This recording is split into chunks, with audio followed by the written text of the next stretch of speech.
Generally, when we talk about the indigenous population, we think of preserved traditions, ancestral territories, and the struggle for land rights. And this becomes even clearer when we look at the history of colonization. Indigenous peoples have always been the most affected, with the loss of land, exploitation of resources, and the erasure of their cultures. But did you know that there are indigenous people in Japan and Russia who are older than the Egyptians? Have you ever heard of women tattooing their mouths with knives? Or about hunting and eating bears as part of rituals? Well, we're talking about the Ainu. The most curious thing is that despite all this history, they have almost been erased, with Japan trying to silence them and even being accused of espionage by the dreaded KGB. But why so much mystery? What's behind this denial? Today on Bello Mundo, you'll discover the secrets of the Ainus, an ancient and mysterious people that many have tried to make the world forget. Number 1. Who are the Ainus? You've probably never heard of them. After all, the Ainus are one of the world's most forgotten and persecuted indigenous peoples. For centuries, their existence was denied and their culture almost disappeared. The Ainus inhabited the northern islands of Japan, mainly Hokkaido, and also some regions of Russia, such as the Kamchatka Peninsula. They lived in isolation for a long time, leading a simple life but deeply connected to nature. They were hunters, fishermen, and gatherers, believing that everything around them, animals, trees, rivers, had a spirit. To this day, much about their origins and identity remains shrouded in mystery. And that's exactly what we're going to talk about now. Number 2. Origins, the unknown race. To this day, archaeologists and scholars have been unable to come up with a definitive answer. They are believed to have appeared more than 15,000 years ago, before civilizations such as the Sumerians and Egyptians. For this reason, some say that the Ainus are not just one people, but a completely separate race. There are two main theories. The first is the northern theory, which suggests that they came from the cold lands where Siberia and Mongolia are today. The second theory points to an origin linked to Polynesia, since their traditions, clothing, and even tattoos closely resemble those of the islands of Oceania. Although their origins are still uncertain, one thing is clear. The Ainus are among the oldest peoples to inhabit Japan, with a history that predates the dominant cultures we know today. And we hardly know them at all. Number 3. Persecution in Japan. Originally, they lived by hunting, fishing, and gathering, practices common among indigenous peoples around the world. They mainly occupied the southern coast of Hokkaido, where the climate was more favorable, and traded with the Japanese. In the 15th century, the Japanese began to interact with the Ainus, but soon conflicts arose that lasted for years. These tensions culminated in the Battle of Kunasiri-Menasi in 1789, when the Japanese finally overpowered the Ainus and pushed them further and further north. With the reforms aimed at modernizing Japan, the island of Hokkaido was colonized, and the Japanese from the main island began to migrate north. This colonization process practically destroyed their traditional way of life. For a long time, they were forced to assimilate into Japanese culture, which almost led to the extinction of their identity. At the end of the 19th century, the Japanese government implemented laws banning the practice of their traditions, the use of their native language, and the performance of spiritual rituals. Their land was confiscated and they were treated as second-class citizens.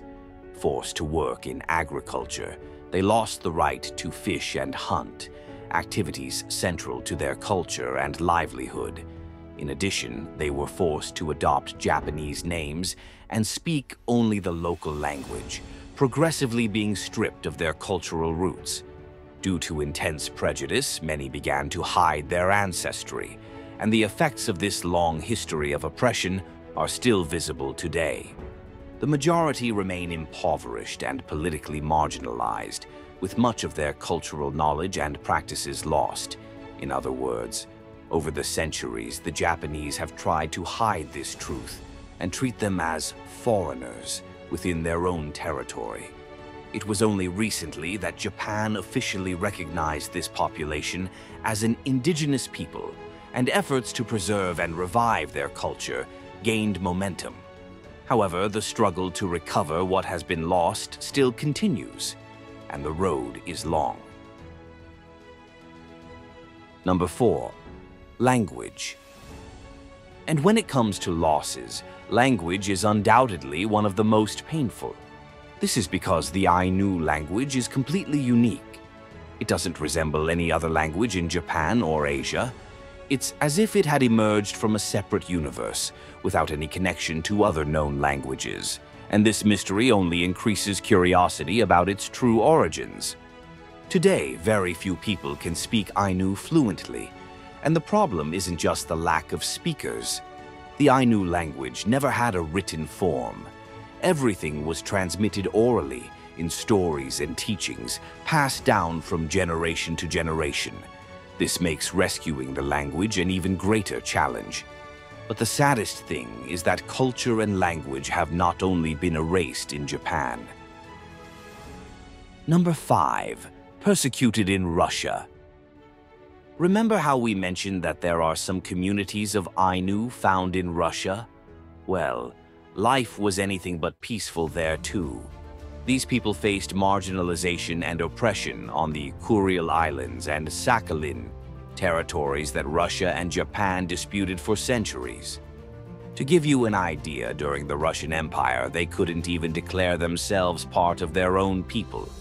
That's because the Japanese, who didn't want them before, now used them as a reference point and said that all the land they lived on belonged to Japan. The result? They were thrown into the middle of a conflict they never asked for. Over time, identifying as part of this group was practically a sentence.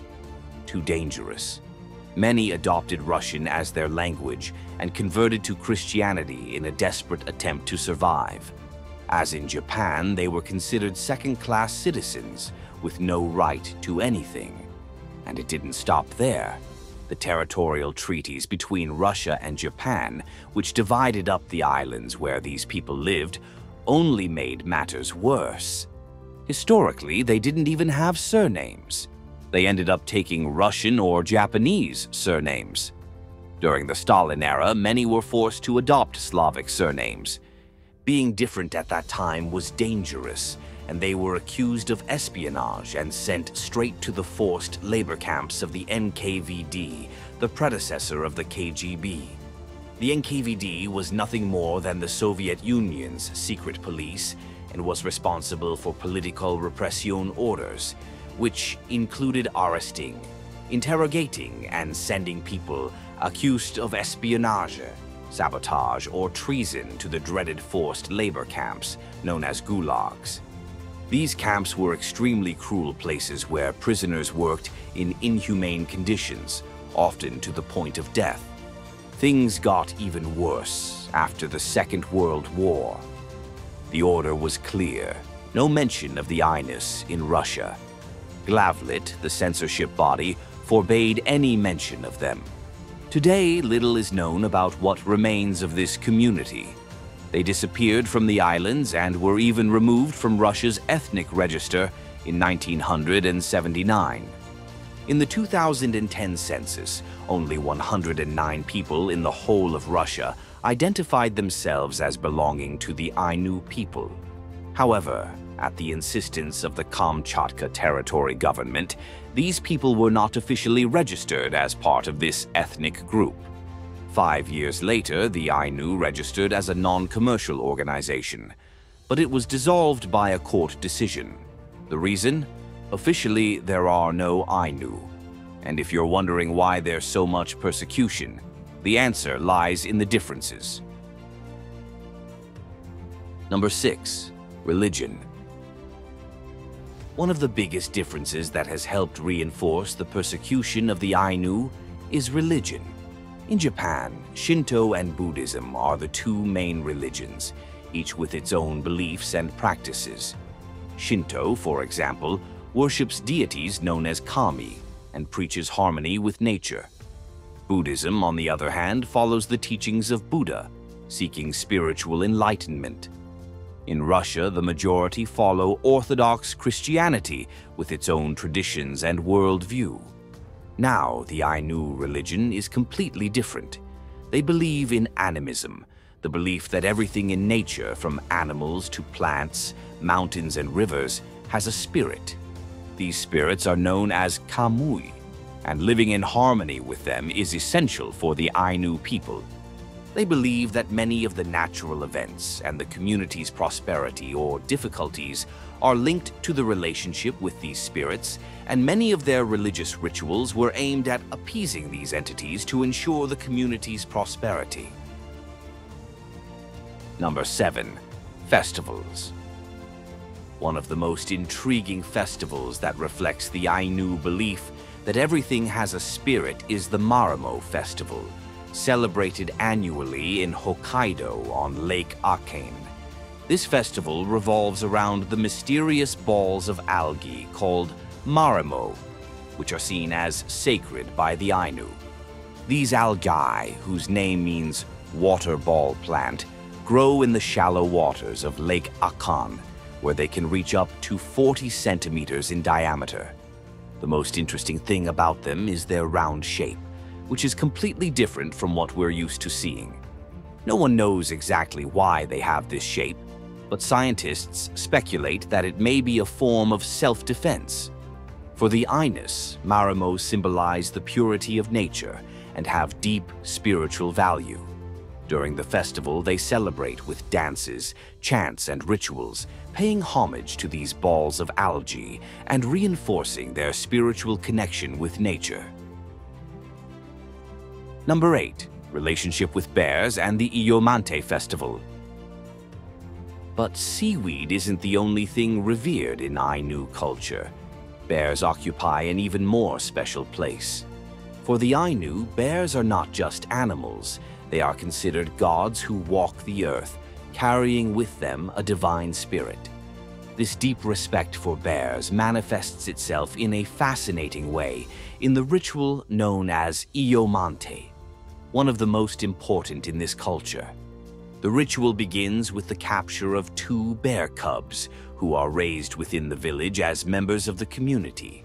During this time, the bears are treated with extreme care and respect, receiving food and shelter, as the Ainus believe they are temporarily living with a deity. When the time comes, one of the bears is returned to the wild, while the other is sacrificed and becomes food for the community. Although this practice may seem brutal to modern eyes, for the Ainus, it is an act of deep respect and gratitude.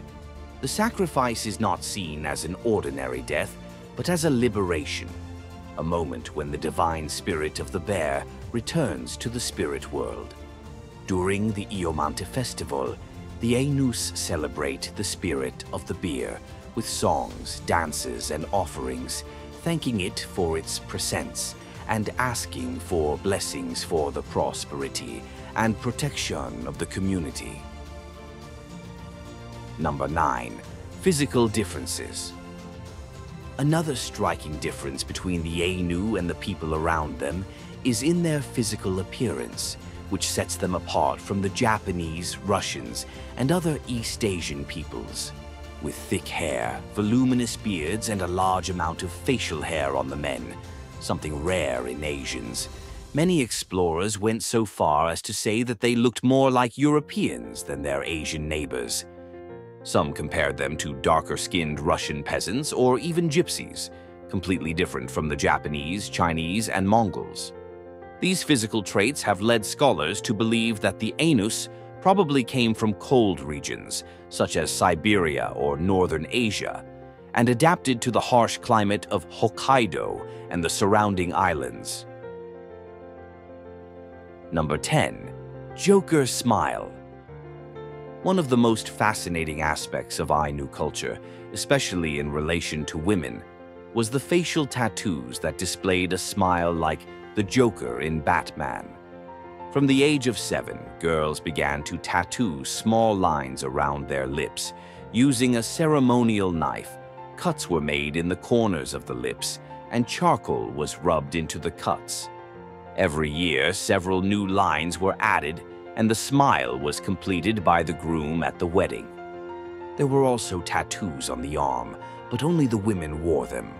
For them, this was a symbol of maturity and beauty, as well as serving as spiritual protection, warding off evil spirits.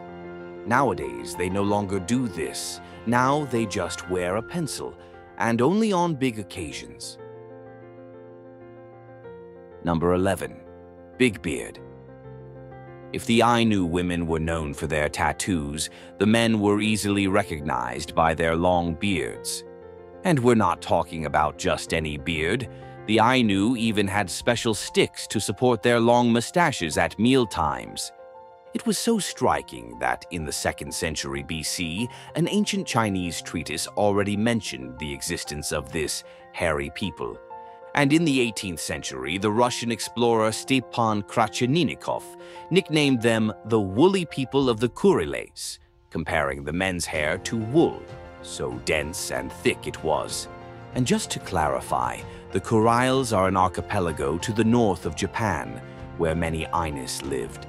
For these people, a beard was more than just a look. It was a symbol of wisdom and virility.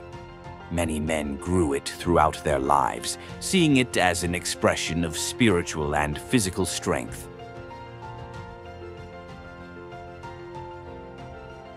Number 12. Traditional dwellings. And last but not least, let's talk about the dwellings of this fascinating people. The houses of the Ainus, called Sis, were more than simple dwellings. They were a reflection of their deep connection with nature, built with materials that the land itself provided, such as wood, straw, and grass. The size were perfectly adapted to the environment. These houses were usually located near rivers and forests, where hunting and fishing were abundant. They had a rectangular shape and sloping roofs made of straw, ideal for withstanding Hokkaido's harsh winters. Inside, there were no separate rooms. Everything took place in one large hall, where families gathered to cook, tell stories, and share the warmth of the fire. Speaking of fire, the heart of the kaison was the fireplace. More than just a point of warmth, it was the place where offerings to the nature spirits known as kamui were made, a space that symbolized the presence of the gods and carried a strong spiritual meaning. Another interesting detail is that the houses always faced east, where they believed the deities came from. And on the opposite side, there was a small window facing north, known as the Window of the Gods, used for rituals and to communicate with the spirit world. Inside the house, the floor was covered with animal skins to protect against the cold, and the walls were lined with straw or bark. The few shelves held the utensils needed for everyday life. And if you visited the home of a shaman or leader, you would see amulets hanging, showing how essential rituals and spirituality were. With the colonization of Hokkaido, many of these traditions were lost, and the cottages were replaced by Japanese-style buildings. Today, few of these traditional houses still exist, but some villages and museums still preserve reconstructed examples. As we said at the beginning, a lot has been lost. If you enjoyed learning more about this culture, don't forget to subscribe to the channel and turn on notifications so you don't miss our next explorations. Now we want to hear from you. What surprised you most about the history of the Ainus? Leave your opinion in the comments and share your impressions.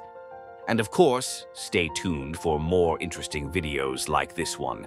Thank you very much for watching and see you on our next adventure in this Bello Mundo.